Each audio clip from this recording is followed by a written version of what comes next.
नमस्कार बच्चों, आज हम लोग क्लास 10 का द्विघात समीकरण का जो चैप्टर है उसके कुछ क्वेश्चन सॉल्व करने जा रहे हैं। तो चलिए हम स्टार्ट करते हैं। जो द्विघात समीकरण होता है वो होता क्या है? तो सबसे पहले we know that ax² plus bx plus c equal to 0 के रूप में अगर आपको कोई भी समीकरण दिखाई देता है तो उसे हम द्विघात समीकरण कहते हैं।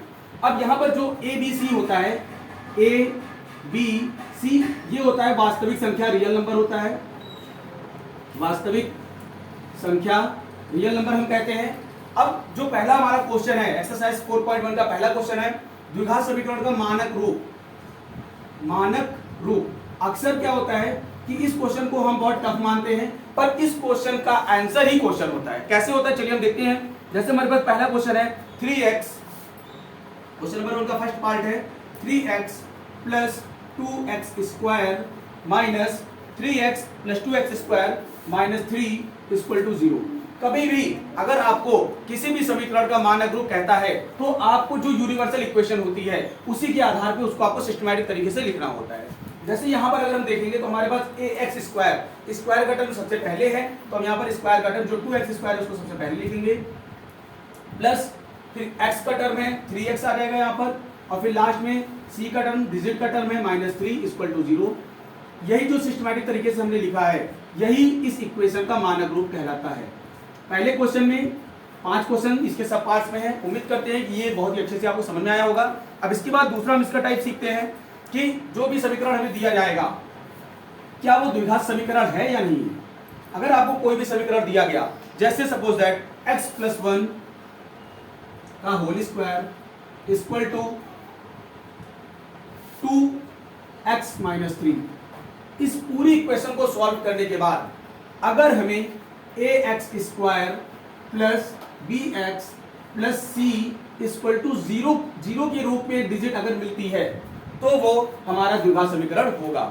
अगर नहीं मिलती है तो द्विघात समीकरण नहीं होगा। तो चलिए हम देखते हैं। यहाँ पर हमारा a प्लस b का होल स्क्वायर लगा हुआ है। यहाँ अगर हम सॉल्व करेंगे सबसे पहले तो a का स्क्वायर प्लस b का square plus 2ab 2 into x into 1 equal to, इस साइड में हम क्या करेंगे 2 का x से मल्टीप्लाई करेंगे 2x हो जाएगा, माइनस 2 3 जा 6 हो जाएगा।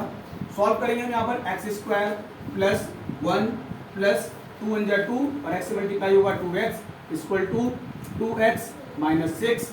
इसको हम इधर लेके आएंगे, रिप्लेस करेंगे x² plus 2x plus 1 minus 2x minus 6 equal to 0। यहाँ पर हमने देखा 2x प्लस में 2x माइनस में कैंसिल हो गया। हमारे पास जो इक्वेशन बनेगी वो क्या बनेगी, x² minus 6 plus 1 minus plus minus, और 6 में से 1 माइनस होगा तो 5 आ जाएगा।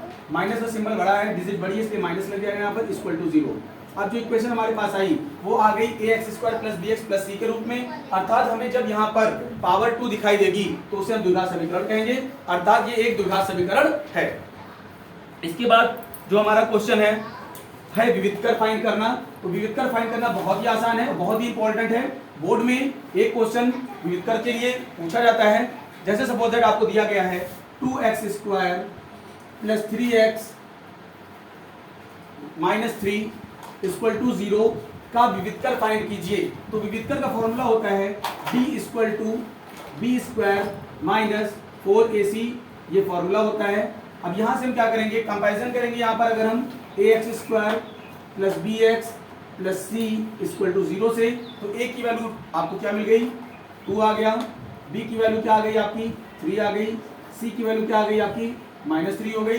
सेम जब वैल्यू हमारी आ गई है हम इस जो फॉर्मूला हमारे पास है उसमें पुट कर देंगे, b का स्क्वायर 3 का स्क्वायर माइनस 4 इंटू a की वैल्यू क्या हो जाएगी 2, c की वैल्यू क्या होगी माइनस 3। अब इसको हम सॉल्व करते हैं थोड़ा सा और।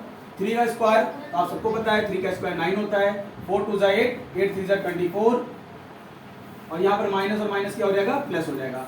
24 में 9 ऐड करेंगे हम तो 24 और 9 हो जाएगा आपका 33। इस तरीके से जो d की वैल्यू आई वो आ गई 33।